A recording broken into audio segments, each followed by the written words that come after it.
제가 8번째까지 이렇게 하기는 처음인데, 그래도 뭐 본문은 항상 다르니까.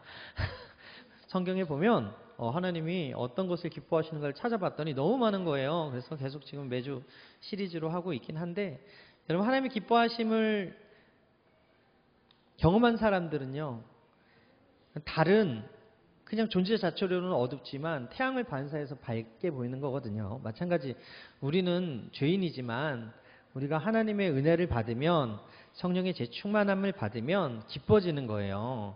밝아지는 거예요. 삶이 바뀌는 거예요. 세상과 달라지는 거예요. 그렇게 사는 거예요. 할렐루야. 오늘 로마서 12장 1절에서 2절 말씀을 근거로 해서 하나님의 기뻐하심이라는 제목으로 말씀을 나누겠는데, 여러분, 오늘 본문은 구원받은 성도들의 삶의 가장 근본적인 원리가 무엇인지, 어떻게 하면 하나님을 기뻐하시는지를 가르쳐주고 있어요. 오늘 본문에 보게 되니까 그러므로라고 시작을 하는데, 이 그러므로는 로마서 1장부터 11장까지의 모든 내용을 요약한 다음 그러므로라고 이야기하고 있어요. 1장부터 11장까지 어떤 내용이 있는가? 인간이 타락했다. 전적인 죄로 인해서 하나님으로부터 멀어졌다.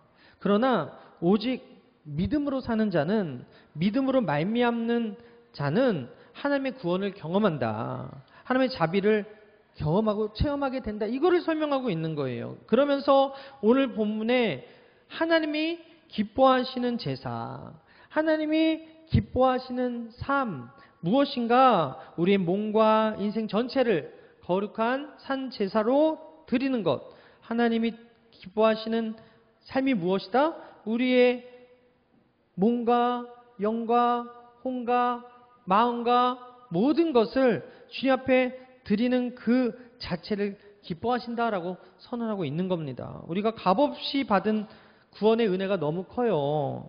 그렇기 때문에 이제 마땅히 하나님께서 기뻐하시는 삶이 무엇인지 알아보고 그렇게 살아야 된다. 사도 바울이 가르쳐주고 있는 거예요. 당시 로마 성도들에게 제물과 예배라는 단어는 아주 익숙했어요. 왜냐하면 유대인들은 구약의 율법에 따라서 동물들을 잡아서 피를 흘려 드리는 제사를 잘 알았고, 이방인들 또한 신전에서 우상에게 제물을 바치면서 제사 드리는 그 행위를 알았으니까. 그런데 이 제사는, 바울이 말하는 이 제사는 우리 몸을 산 제물로 드리는 영적인 예배다라고 새로운 제사를 가르쳐주고 있는 거예요. 이 편지가 쓰인 기원 후 57년, AD 57년 로마 제국시대의 교회는 유대인과 이방인들이 섞여서 예배드리고 있었던 상황이에요.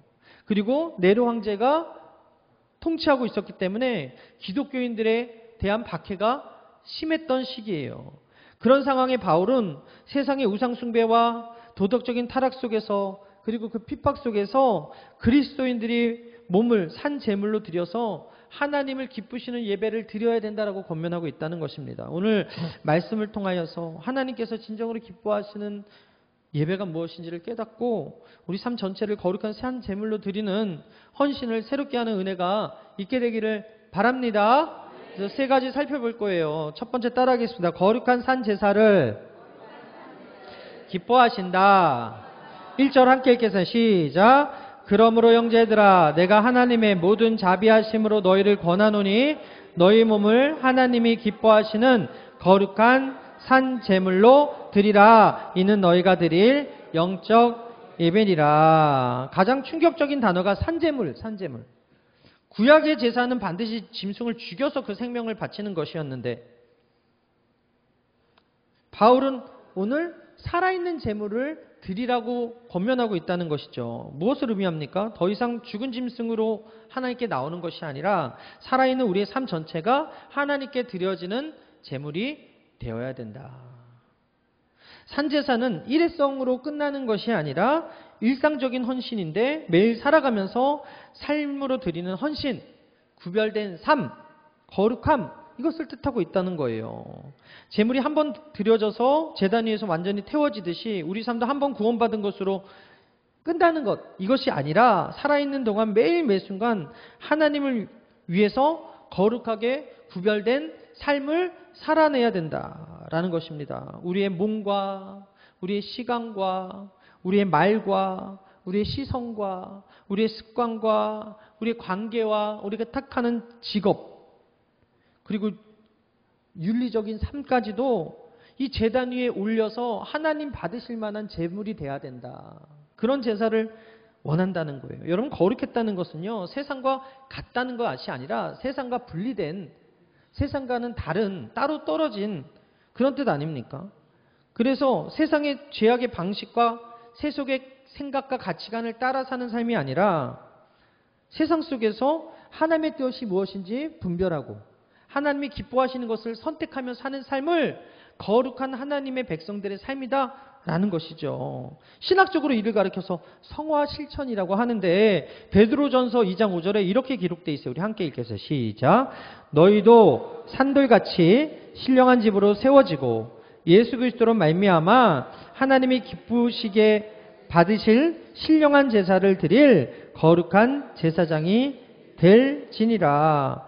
앞서 말씀드렸지만 그 로마서는요, 로마 황제의 박해로 말미암아서 그리고 우상 숭배로 말미암아서 되게 혼합주의적인 신앙이 있었던 때였어요. 그래서 로마 교회 안에 유대인도 이방인도 함께하는 사람들이 신앙생활을 하고 있었는데 이 로마서는 그 교회, 로마 교회에 보내진 서신이라는 것이죠. 황제 숭배와 다신론이 일상이었던, 우상 숭배가 일상이었던 그런 사회에 하나님이 기뻐하시는 예배, 기독교인에게서는 중요한 예배, 이것을 어떻게 드려야 되는가? 즉 구별되게 드려야 된다는 거예요. 역사적으로 로마 시대 기독교인들은 박해 속에서 몸을 산제물로 드려서 순교했지 않습니까? 이것이 하나님의 기쁨이 되었다는 거예요. 여러분, 아브라함이요, 하나님께 순종했어요. 100세 때 낳은 그 아들 이삭까지도 단번에 번제로 드리려고 했어요. 하나님은 이를 기뻐하셨고 그 아들 대신 양을 제공하고 아브라함에게 복을 주셨어요. 결과적으로 믿음의 조상이 되었죠.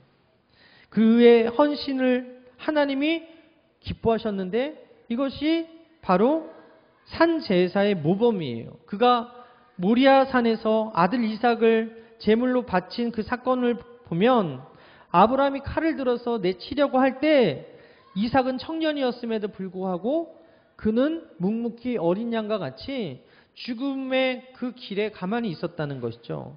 그때 하나님께서 그를 막으시고 순양을 예배하시고 이삭은 제단 위에서 죽었다가 살아나게 되는 거예요. 말 그대로 산제물의 경험을 하게 된 거예요. 하나님을 위해서 제물이 된 그 경험을 한 이삭 이후의 삶은 어땠는가? 여러분, 상담학적으로는 이게 큰 트라우마일 수도 있습니다. 아버지가 나를 죽이려고 했으니까 하나님께 바치는 제물로. 그래서 성경을 보게 되면 그 트라우마로 인해서 뭐 아버지에 대한 미움과 분노를 가지고 있었다, 그게 아니라 성경에 보게 되면 이삭이 어떤 인생을 살았어요? 그가 애굽에 들어가서 농사를 지었는데 그 해에 100배나 얻고, 그가 우물을 팔 때마다 우물이 터져 나와서 3번을 팠는데 3번이 다 터져 나오는 인생. 여러분, 자녀들을 위해서 아직 결혼하는 자녀들 때문에 걱정하시는 분들이 있죠. 근데 이 이삭이 40세에 됐을 때 그 아브라함의 종 엘리에셀이 리브가를 데려옵니다. 그때 이삭이 무엇을 하고 있었는가? 그는 하나님께 기도하며 묵상하고 있었다고 기록을 합니다. 이게 무슨 말이에요? 그가 아브라함을 통해서 산 제사로 드림받은 이후부터 아버지를 미워하고 하나님을 떠난 것이 아니라 늘 하나님과 동행한 묵상의 삶을 살았더니 그가 한 번도 농사짓지 않았던 그런 유목민이었음에도 불구하고 그가 그 해에 농사를 졌더니 100배나 얻고, 그가 우물을 팠더니 우물물이 솟아나고, 그가 배우자를 위해서 애쓰고 힘쓰고 찾으려고 하지 않았는데 그 종이 순적하게 만나서 예쁜 리브가를 싹 그 노총각 이삭에게 데려다주는. 이삭이 잘한 건 뭐예요? 그냥 산 제사로 하나님께 드려진 거. 그리고 그가 잘한 게 뭐예요? 아버지를 미워하고 하나님을 대적한 것이 아니라 하나님의 말씀을 묵상하고 있는 그때 하나님께서 그 믿음의 배우자를 허락해 주시더라. 사랑하는 여러분, 하나님과 친밀하면 좋은 일이 많아요. 하나님을 가까이 하면 하나님이 반드시 복을 주신다는 사실을 믿으시게 되기를 바랍니다. 요셉은 어떻습니까? 형들의 그 배반으로 말미암아 억울하게 미디안 상인에게 팔려서 애굽의 노예가 된 그가 보디발의 아내의 유혹 속에 코람되어 하나님 존전에서 내가 어찌 이 큰 악을 행하겠습니까? 여러분, 혈기왕성한 이 호르몬이 주체 못하는 청년들이 음란한 거에 많이 넘어집니다.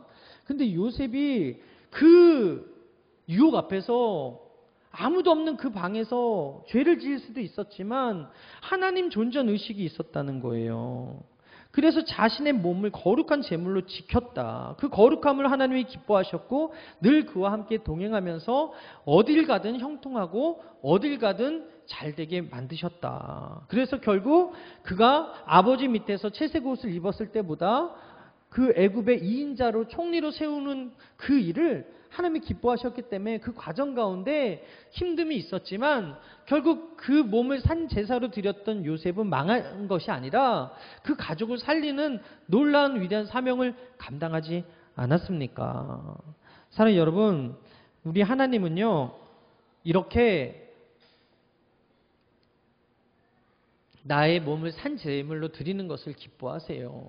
오늘 비가 오는데 여러 마음이 있었을 거예요.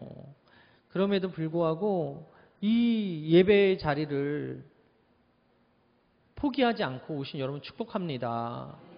어제 저희 둘째 큰아버지가 소천하셔서 제가 이제 인천에 내려갔다 왔는데 이게 추석하고 같이 명절이 물려서 그런지 원래 2시간이면 가는 그 거리가 4시간이 걸려서 갔어요. 근데 예전에 우리 이윤규 장로님께서 그 서울에서 차편이 없어서 못 올라오셔서 저한테 전화를 토요일 날 했는데 그때도 제가 장례식에 가가지고 서울에서 이윤규 장로님 4분을 이렇게 태우고 왔어요. 근데 어제도 갑자기 내려가고 있는데 전화가 오시면서 차편이 없어서 또 서울에서 못 내려오신다는 거예요. 그래서 제가 어차피 인천에 가니까 인천 쪽으로 오시면 제가 모시겠습니다 하고 어저께 이렇게 모셔서 오늘 이 자리에 함께 착석해서 우리 4분이 예배를 드리고 있는데 생각했어요. 이윤규 장로님은 예배 안 빠지려고 그렇게 마음이 이렇게 있는 거예요. 그러다 보니까 이게 확률적으로 보세요. 장례가 2번 나가지고 제가 서울에 그것도 KTX를 제가 예약을 했다가 아무리 생각해도 이게 힘들 것 같아가지고 그걸 취소를 하고 차를 가지고 내려갔는데 차 가지고 간 걸 또 어떻게 아시고서 이렇게 딱 연결이 돼서 제가 어제 안전하게 집 앞까지 다 모셔다 드리고 오늘 아침에 이렇게 4분이 왔잖아요. 근데 이게 어떻게 가능한가? 예배를 경히 여기고 뭐 한 번 빠지는 거 괜찮지 이렇게 생각했으면 이런 우연도 없었을 것인데 제가 매번 서울로 내려가는 사람이 아니에요. 행성에 여기서 항상 지키고 있어요. 토요일마다 항상 집에서 교회에서 항상 설교 준비하고 있어요. 근데 이런 일이 있었던 그 이유가 무엇인가? 우리 칭찬하는 거예요. 우리 장로님이 이 자리를 늘 사모하시고 계시는 이 자리가 너무 좋은 거예요. 하나님이 기뻐하시는 자리인 거 아는 거야. 그러니까 하나님이 주의 종을 거기를 억지로 갔다가 태우고 와라, 모시고 와라. 그래서 제가 이렇게 오늘 예배 드리게 한 거 아니에요. 이것도 하나님의 작품이에요. 박수하겠습니다. 여러분, 누군가는 이 자리를 경히 여기지만 누군가를 이렇게 사모하면 하나님이 강권적으로 데려다 앉혀놓으시는 은혜가 있다. 할렐루야. 그래서 오늘 하나님이 우리에게 원하시는 제사가 무엇이라고요? 산 제사인데 히브리서 13장 15절 우리 함께 읽겠습니다. 시작. 그러므로 우리는 예수로 말미암아 항상 찬송의 제사를 하나님께 드리자. 이는 그 이름을 증언하는 입술의 열매니라. 오직 선을 행함과 서로 나누어 주기를 잊지 말라. 하나님은 이 같은 제사를 기뻐하시느니라. 예배 드리셨습니까? 은혜 받으셨어요? 그러면 여러분 입술에서는요 늘 항상 찬송의 제사가 나와야 되고요, 항상 감사가 나와야 되고요, 콕콕콕 치르면 늘 사랑한다고 고백이 나와야 되는 거예요. 할렐루야. 선을 행함과 나누어 주는 것을 잊지 않는 삶, 이것이 우리 삶 속에서 하나님께 올려드려야 되는 산 제사임을 기억하시고, 여러분 오늘 예배 드리는 것으로 끝이 아니라 일주일 동안에 나의 몸을 들여서 하나님 앞에 드릴 때 내 입술에서는 저주가 아니라 불평이 아니라 짜증이 아니라 축복이 나가고 감사가 나가고 찬송의 제사가 올려 퍼질 때 여러분 주변이 살아나는 역사가 임하게 됨을 믿으시게 되기를 바랍니다. 두 번째 따라하겠습니다. 하나님께 드리는 것을 기뻐하신다. 여러분 오늘 바울은요, 하나님이 기뻐하시는 거룩한 산 제물로 드리라. 이것이 너희가 드릴 영적 예배다라고 가르쳐주고 있어요. 바울은 우리의 몸을 산 제물로 드리라고 명령하는데 소유권의 이전을 의미하는 거거든요. 내가 유한이한테 1,000원을 주면 이건 이제 제 돈이 아닌 거예요. 제가 하은이한테 5,000원을 주면 이건 내 돈이 아닌 거예요. 내가 유은이한테 10,000원을 주면 그건 또 내 돈이 아닌 거예요. 이게 소유권이 이전이 되는 거지 않습니까? 복음은 드림의 방향이 나에게서 하나님께로 전환이 되는 게 복음이에요. 늘 나만 생각하고 내 것이 중요했던 삶에서 하나님을 생각하고 하나님께 나의 것들 드리는 것, 이것이 복음이라는 거예요.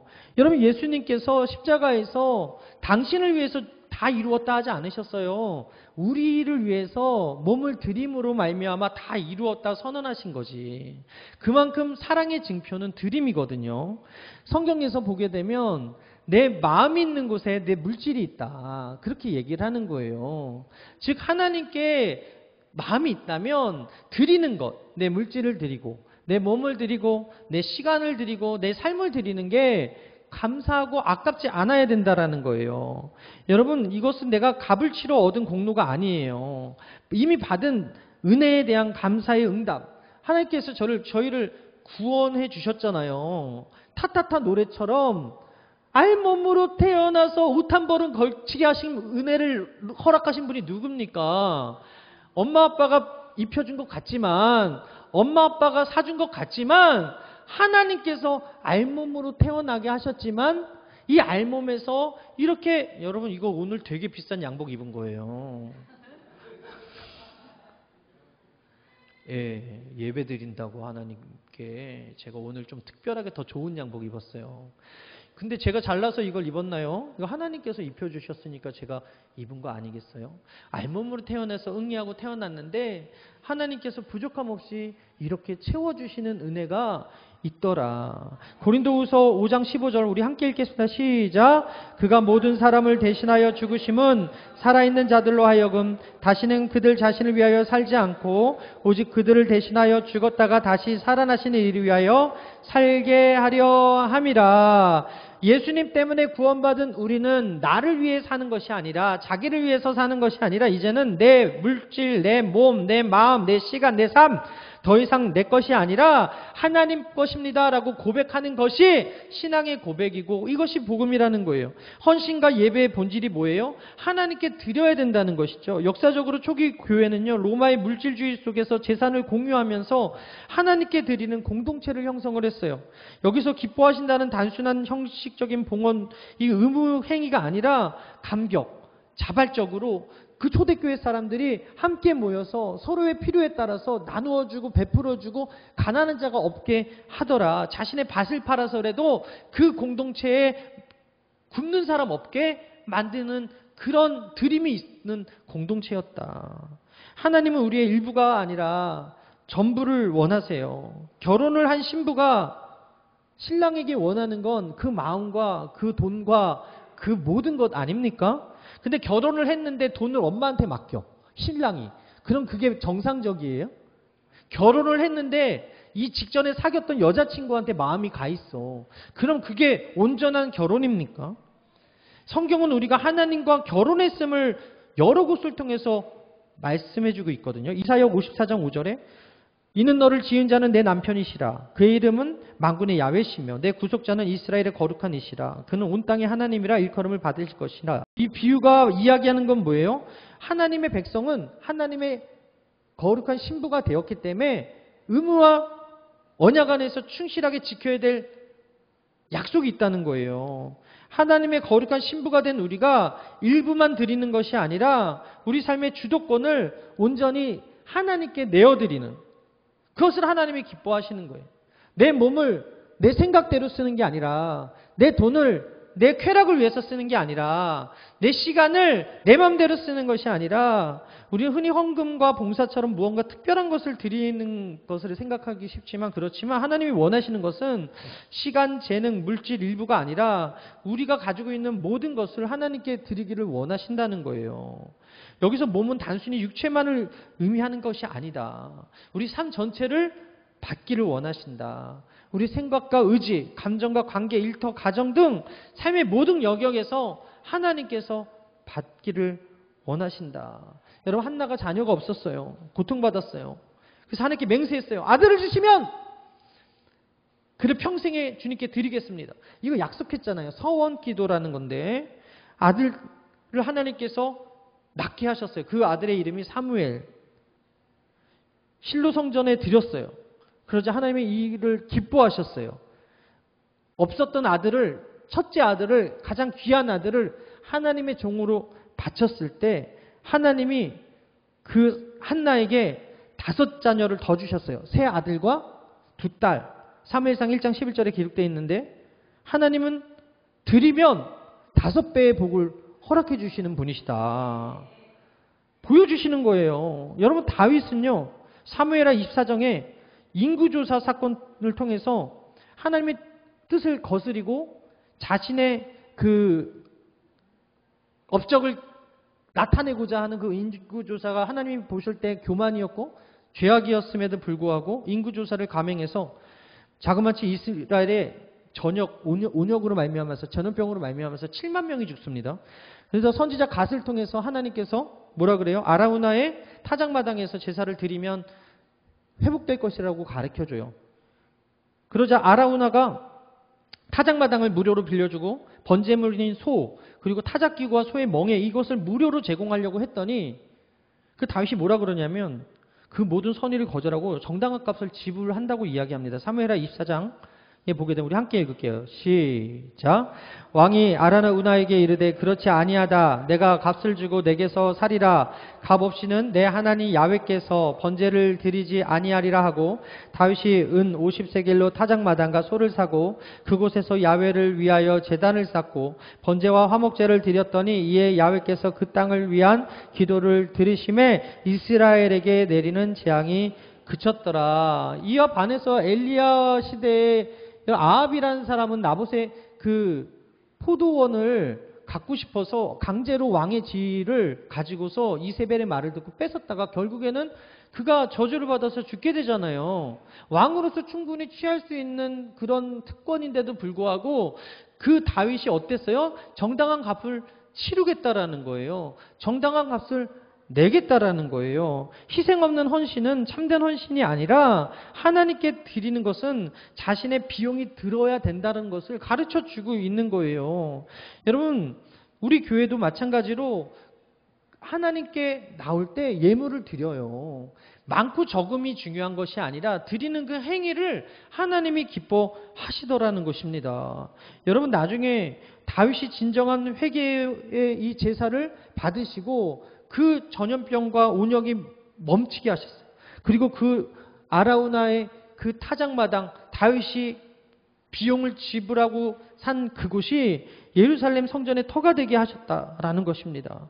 후에 그가 성전을 짓고 싶어 했지만 하나님께서 그의 아들 솔로몬의 건축을 허락하시고 그가 생전에 너무 많은 피를 흘렸기 때문에 그에게는 허락하지 않잖아요.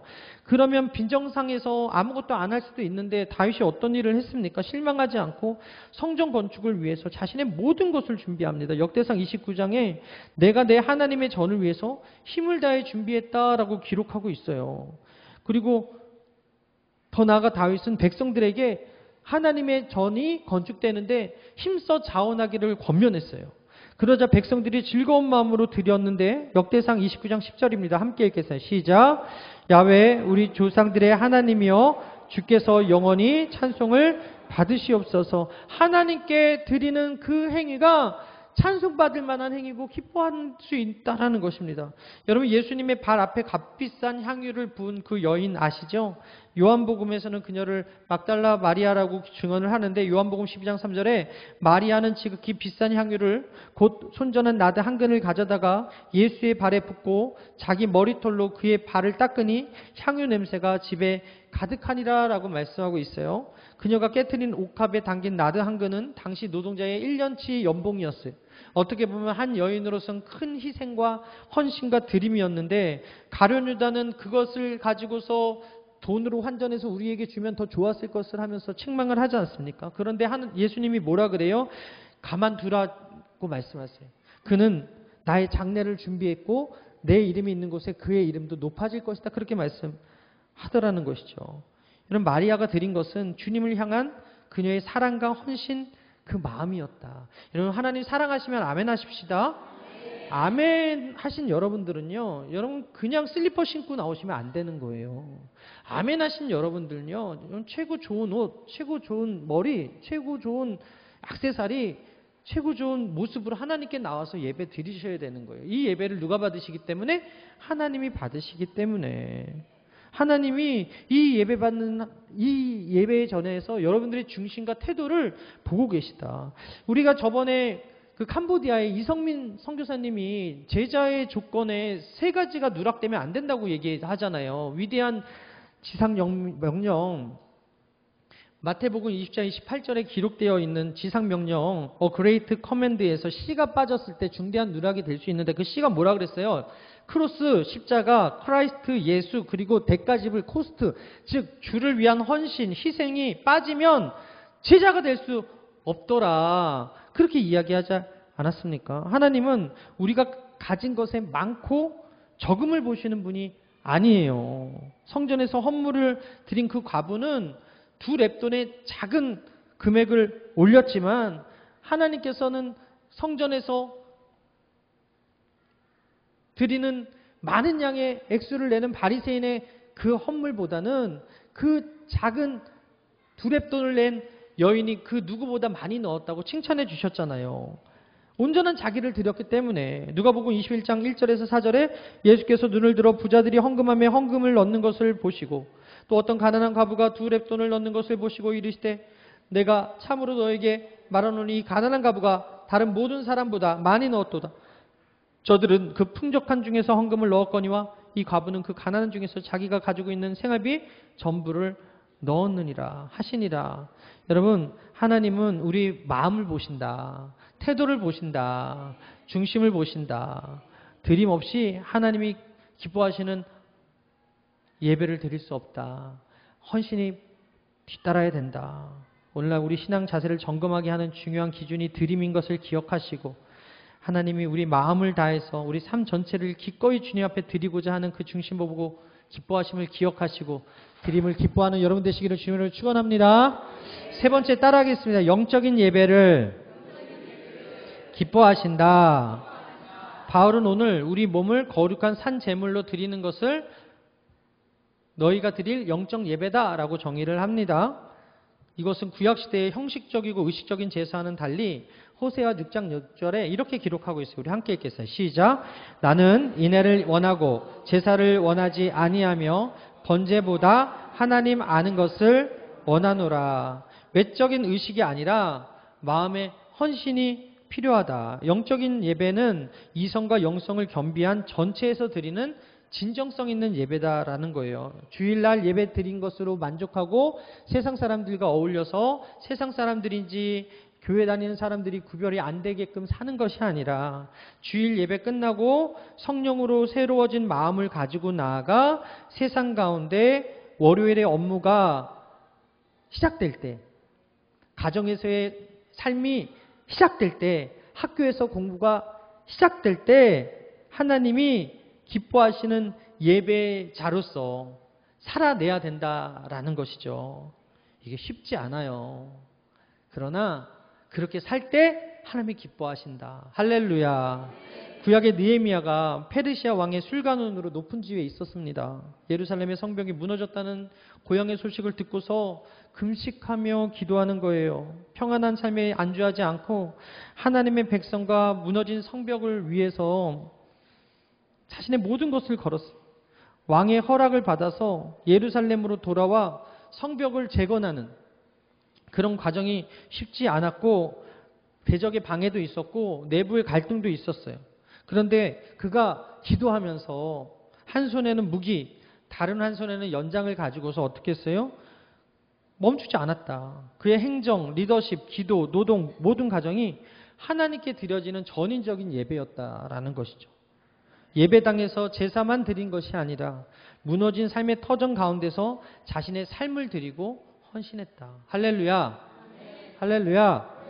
다윗은 상한 심령으로 드리는 것이 하나님께서 받으시는 기뻐하는 예배다라고 시편 51편 17절에 기록합니다. 우리 함께 읽을게요. 시작. 하나님께서 구하시는 제사는 상한 심령이라. 하나님이여 상하고 통회하는 마음을 주께서 멸시하지 아니하시리라. 하나님이 다윗의 예배를 기뻐하셨어요. 그가 상한 마음을 가지고 하나님께 죄를 가지고서 자신의 죄를 회개하며 나온 그 예배를 하나님이 기뻐하셨어요. 그리고 사마리아 여인에게 예수님이 만나서 어떤 것을 가르쳐 줬습니까?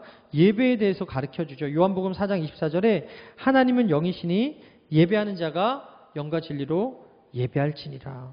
특정한 장소나 형식에 국한된 예배가 아니라 우리 전 생애가 하나님께 예배하는 삶이 되어야 된다라고 이야기하고 있는 거예요. 그래서 사도 바울이 이렇게 고백합니다. 빌립보서 1장 20절에 나의 간절한 기대와 소망을 따라 아무 일에든지 부끄러워하지 아니하고 지금도 전과 같이 온전히 담대하여 살든지 죽든지 내 몸에서 그리스도가 존귀하게 되게 하려 하나니 이는 내게 사는 것이 그리스도니 죽는 것도 유익함이라. 그는 감옥에서도 찬양했고요. 고난 중에서도 감사했고요. 하나님을 높이는데 온 몸과 마음과 모든 것을 드리는 예배자로서의 삶을 살았습니다.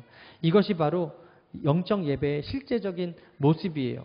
교회에서는 장로고, 교회에서는 권사고, 교회에서는 집사인데 세상에 나아가면 그냥 이씨로 돌아가고 김씨로 돌아가고 아줌마로 돌아가면 안 된다는 거예요. 세상에 나가서도 이 교회 다니는 사람답게 정말 하나님이 기뻐하시는 사람들답게 여러분들이 살아낼 때 하나님이 기뻐하시는 예배자가 되신다는 사실을 믿으시게 되기를 주님의 이름으로 축원합니다. 말씀을 마치겠습니다. 사랑하는 여러분, 하나님께서 우리에게 원하시는 것이 무엇입니까? 거창하고 특별한 종교 행위가 아니라 하나님의 베푸신 그 은혜와 사랑을 기억하면서 감사의 마음으로 우리 삶 전체를 하나님께 드리는 것, 그 삶을 하나님께서 기뻐 받아주신다라고 여러분 믿으시고 오늘 이번 한 주간 나의 삶이 하나님께서 기뻐 받으실 만한 그런 거룩한 산제사요, 영적 예배요, 그리고 기쁨의 삶이 되시기를 주님의 이름으로 축원합니다. 그래서 여러분들을 통하여서 하나님의 이름이 높아지고 하나님의 영광 받아 주시고 여러분들을 통하여서 하나님의 나라가 확장되기를 주님의 이름으로 축원합니다. 우리 함께 찬양하고 기도하겠습니다.